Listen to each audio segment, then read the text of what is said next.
I'm watching Michael because Michael is showing us how to eat with chopsticks. It's a little bit more delicate than eating with a fork. I know how to do it too. Very good. Chopsticks are part of the Chinese culture. And you may not realize it, but there are a number of things from the Chinese culture that are very common in the United States. Like, for instance, Fireworks. Fireworks. Very good. Chopsticks, which we know. But there are other things too, and I'm not going to give it away because today we're going to explore the traditions of Chinese Americans.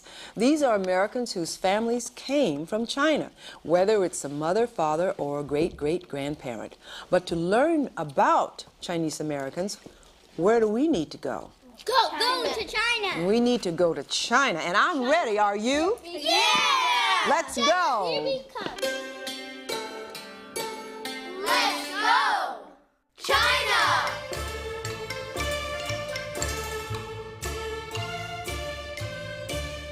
When you think of China, think big. Located on the continent of Asia, China is the third largest country in the world.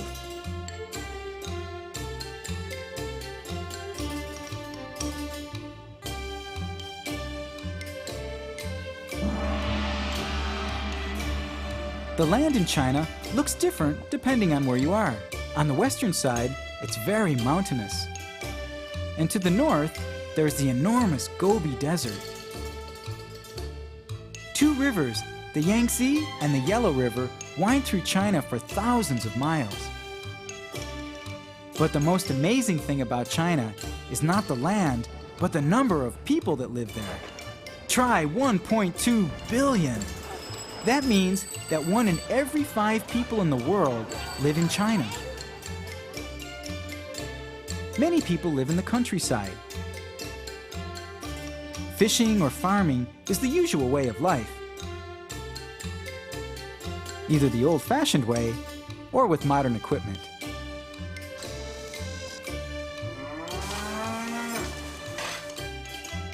But most people live in cities.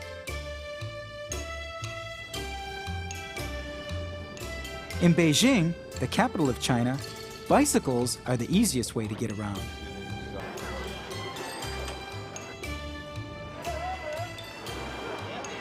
To relax, some people do Tai Chi, a traditional Chinese exercise. But does this look more familiar? How would you like doing jumping jacks with 2,000 of your closest friends? Going to school in China is similar to school in the US. Children practice their writing, take turns on the computer, and there's also time to play music, dance, and sing. But of course, the best time of all for any kid is playtime.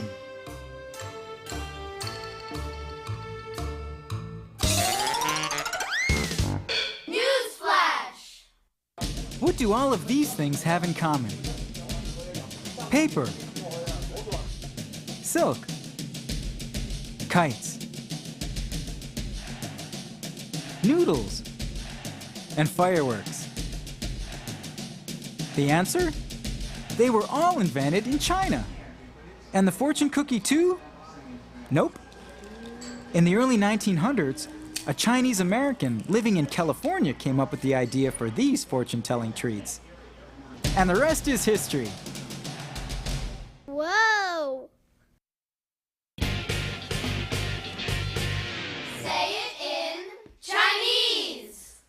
你好,你好,你好. Hello. 你好. Try Chen. 再见. 再见. Goodbye. 再见. Church. 谢谢. 谢谢. Thank you. 谢谢. 朋友. Friend. 朋友.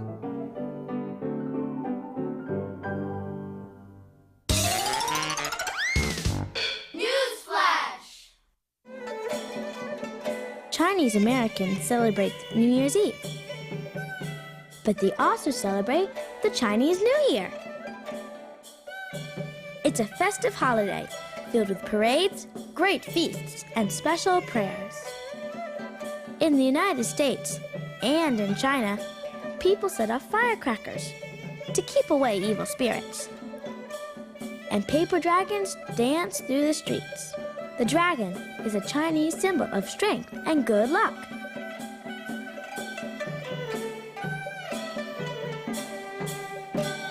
Wow! Chinese Americans! Many people come to the United States every year as immigrants. An immigrant is a person who makes a new home in a country other than their own. The Chinese were the first Asian immigrants in America. In the 1840s, gold was discovered in California. When word of the California gold rush got all the way back to China, many Chinese men left their homeland in search of riches. Their journey to the U.S. took about 2 months by boat. Unfortunately, when they finally arrived, most of the gold was already gone. The Americans put the Chinese immigrants to work by having them help build the first transcontinental railroad. The immigrants risked their lives daily as they blasted dynamite on mountainsides in order to make tunnels. So the next time you take a train trip across the United States, think of the thousands of Chinese immigrants who laid down the tracks piece by piece.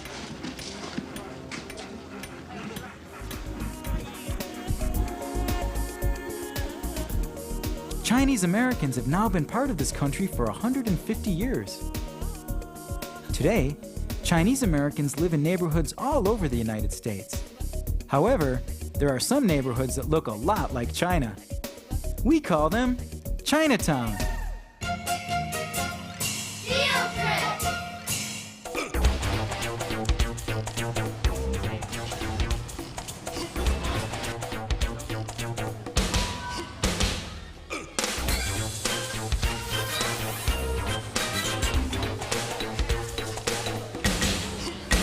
This is Chinatown in New York City.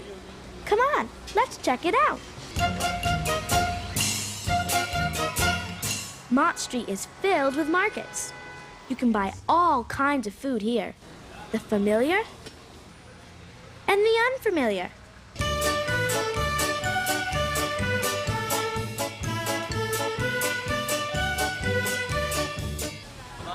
Food is stacked in boxes, bins, and buckets. Wow! Sometimes a slippery one gets away.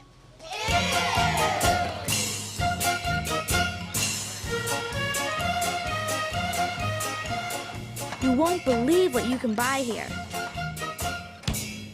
What's that? That's an eel. And that's sea cucumber, snails, and squid. Wow!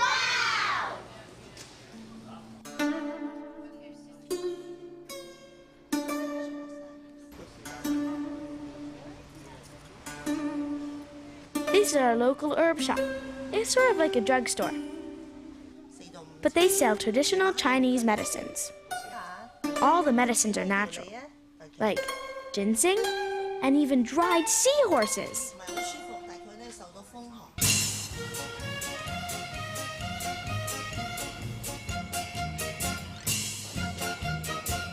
My favorite meal is dim sum. The food is wheeled to your table. Point to what you want and eat. Dim sum is a special kind of Chinese meal with lots of dumplings. Meat dumplings, vegetable dumplings, even shrimp dumplings.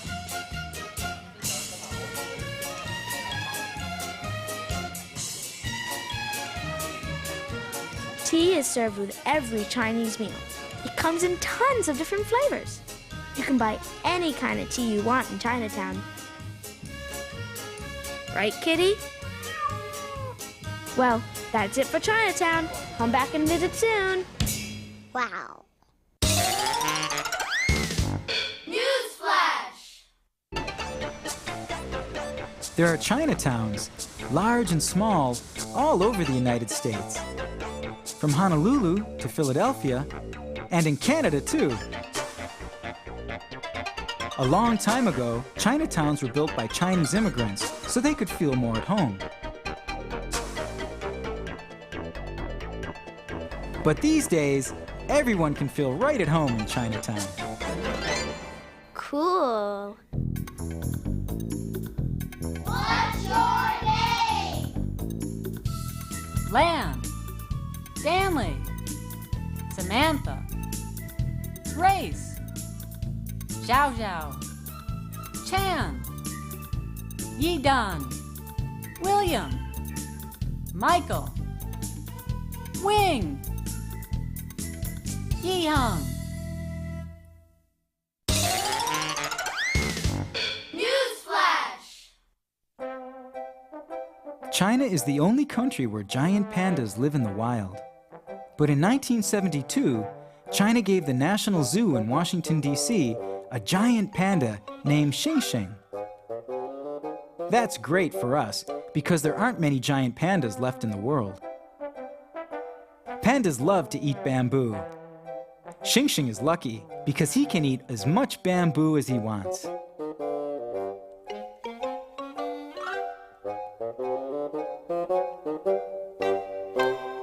Whoa. The Magic Pot.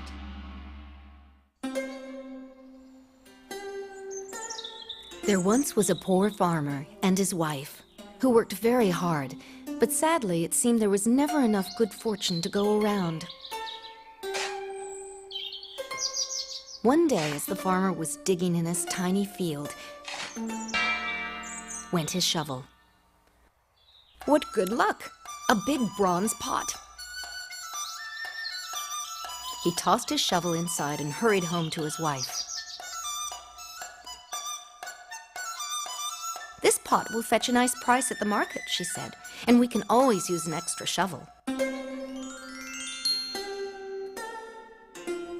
The farmer stared in surprise. 2 shovels? How can it be? That pot is bad luck. "Now wait," said his wife, "an extra one of anything is good fortune indeed." And from a shelf, she took her tiny purse containing their life savings and popped it into the pot. Then the farmer reached deep into the pot and pulled out not 1 purse, but 2, and both full of coins. "Try that bag of rice. Try this old blanket. A candle. My coat. Try the purse again." Soon the couple had 2 of everything and 100 purses full of money. The next morning, the farmer went to town with a long list of things to buy, and his wife began polishing the pot. She cleaned it over and under and outside and whoops! Fell right inside.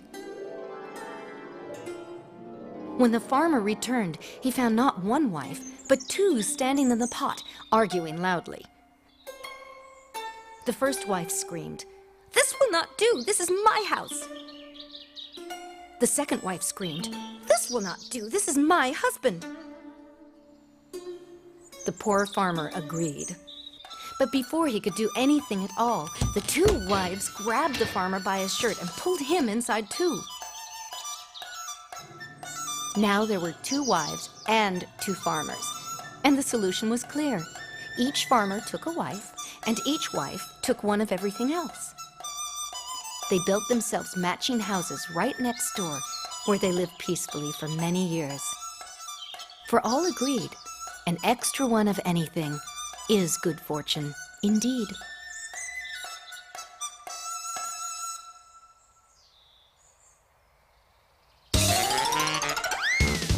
Newsflash! Did you know that the Great Wall of China is the longest man-made structure in the world? It's called the Great Wall, not because it's tall, but it's long, really long, over 1,500 miles long. That's like building a wall from Boston all the way to Miami. It was built over 2,000 years ago to protect China from its enemies and took 17 years to complete. Now that's a Great Wall. Wow! Let's count in Chinese. 1、2、3、4、5、6、7、8、9、10。 Good job. Let's do it again.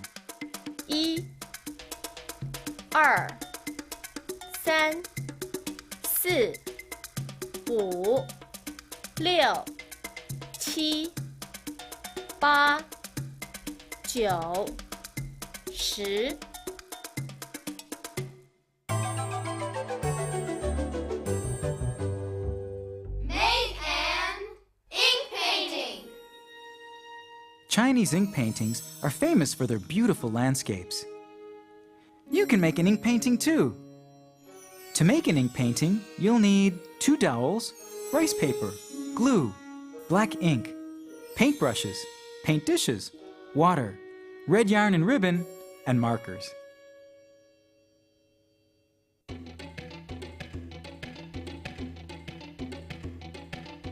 Chinese ink paintings are easy to make. First, you take a dowel about 12 inches long and glue it to one end of the paper. Wrap the paper around the dowel and press. Now glue a second dowel to the other end of the paper.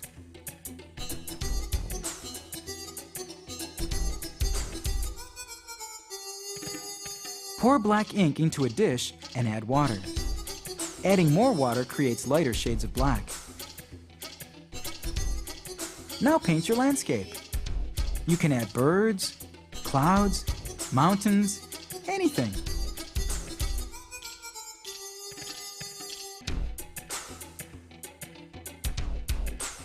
Neat! We're painting on rice paper, but you can use ordinary white paper. Cool!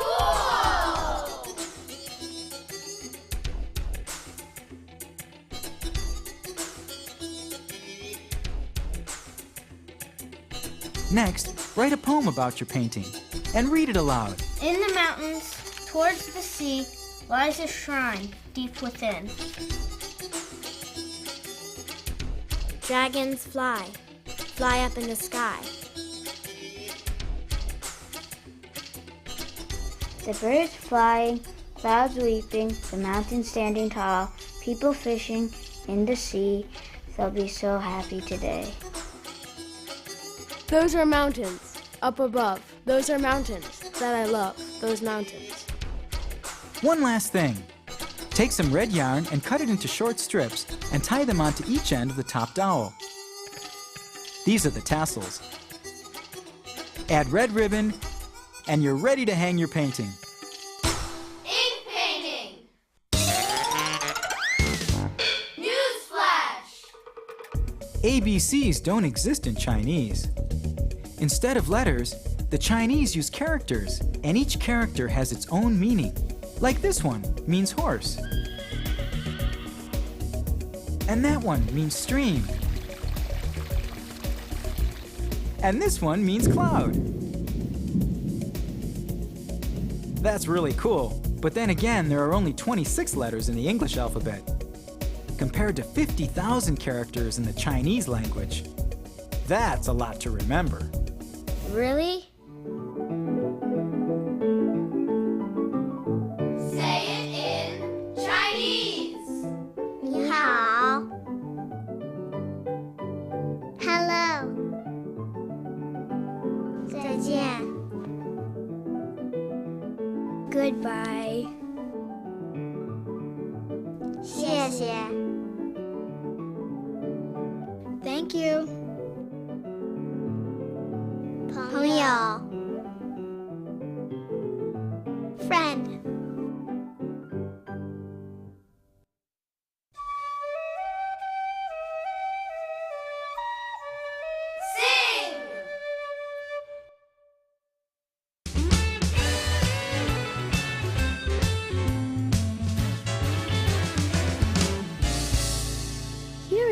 studio, recording a traditional Chinese folk song called Wo Di Hao Jia Xiang, which means my old hometown. Okay, stand by. Recording!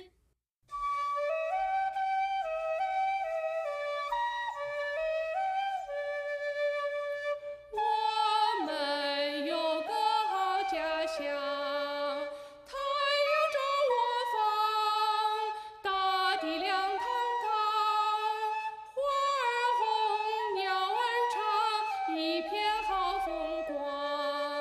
爹妈在田里，宝宝上学堂，晚上回家来，大家聚一堂。 多么快乐，多么欢畅，我的好家乡。多么快乐，多么欢畅，我的好家乡。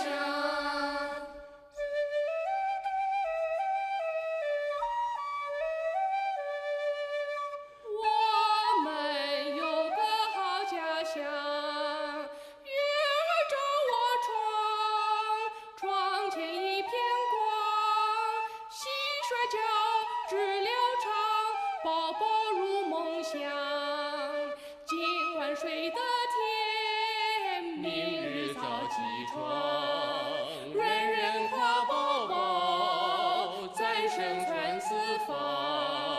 多么快乐，多么欢畅，我的好家乡。多么快乐，多么欢畅，我的好家乡。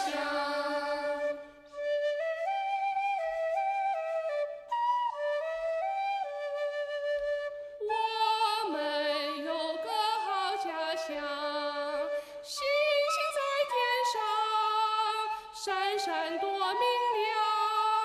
风儿吹，云儿游，一片好景象。大家都和睦，天天喜洋洋。